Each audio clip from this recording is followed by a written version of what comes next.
You are hearing us on Chicago Sound Alliance, Loyola University's community radio station. I'm Michael James. I'm host for this morning's edition, and we are talking with my friend and an excellent body worker named Randy Cummins. That's C-U-M-M-I-N-S. So, Randy, we're talking a little bit about techniques and kinds of body work. You gave a little picture of the history and the development and how people kind of through trial and error, not only with humans but on animals, that kind of thing, were able to learn about how to use hands-on techniques, use hot and cold, etc., use herbs to make one feel better. Let's really delve into depth into the current state of body work, the kinds of body work. I mean, you mentioned Feldenkrais, you mentioned Rolfing, you didn't mention, but there's Swedish massage. There's there's a million kinds. Structural therapy is one I would like to get into because, as you know, during the heyday of the School of Massage Therapy, there was a guy named Daniel Blake who would come in and. Structural therapy was a little different from the kind of fluff and puff Swedish massage techniques.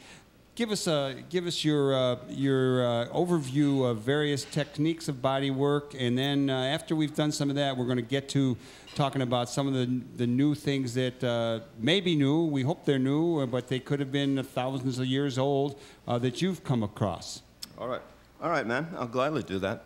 Well, some of the current outcroppings of massage therapy that are happening right now are more based in physical manipulation of the body. Along those lines, when I was talking about hot and cold compresses and herbs, we also have to mention the Asian culture and their awareness of inserting needles as in acupuncture. Right. Which really helps not only relieve the physical ailments, but also the emotional, spiritual ailments of the body. That there's, as we mentioned, Rolfing, which has to do more with the physical openness of the body, dealing with the bones.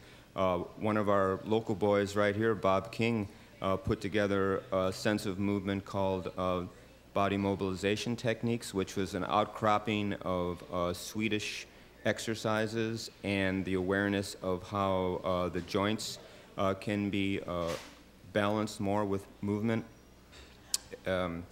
There's also a lot of integrative therapies, like myself being schooled in Swedish massage, which is more of a gliding, using of oil, gliding on the surface of the muscle to help free up not only the tight muscles, but help expand the joint movement.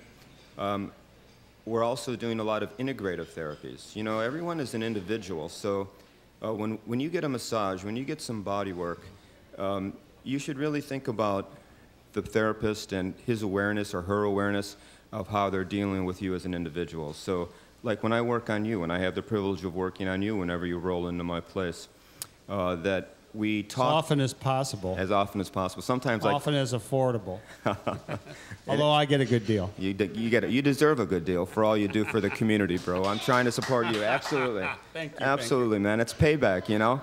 It's not a one-way street here at the Heartland Cafe. So we have to think about ourselves as individuals. So there's so many different types of body work. So you have to be addressed as an individual. So if you're have a sense of what you need and you describe that, if you have an intention of what you'd like to have happen in the session, the therapist tries to address those issues. So we can do Swedish massage, we can do shiatsu. I do a lot of shiatsu massage, which is movement and doing particular points on the body that help alleviate not only physical pain, but hopefully some emotional stress that we pick up along the way. That there's a Thai massage that is, again, it's a traditional massage that does a lot of movement, that helps free the body, to help free the mind, to help allow your breath to come a little deeper. There's on and on and on. I mean... Well, let me talk about one that, we're going to go public on this, that once in a while, I'm fortunate enough that when you work on me, we do what we jokingly call ganja therapy. Oh, ganja therapy. I'm glad you brought that up. Yes. Ganja therapy. That's right. Well, ganja therapy, you know, is an ancient... And usually you're playing some reggae, you know. Right. But we could be playing John Coltrane. My office is going to be right here today. We bring the services to you. You don't have to come to us. Well, thanks for, first of all, bringing that up. It's like sort of coming out as far as the body worker goes, so I appreciate that. So ganja therapy, again, you know, it's something that's been practiced forever. It's application of herbs and also creating a certain sense of ambiance to help suit the day, the occasion, the person's soul, heart, physical body, and try to roll with it that way. So it's very good, and I appreciate that. We have clapping. Enthusiastic audience members here enthusiastic today. Audience.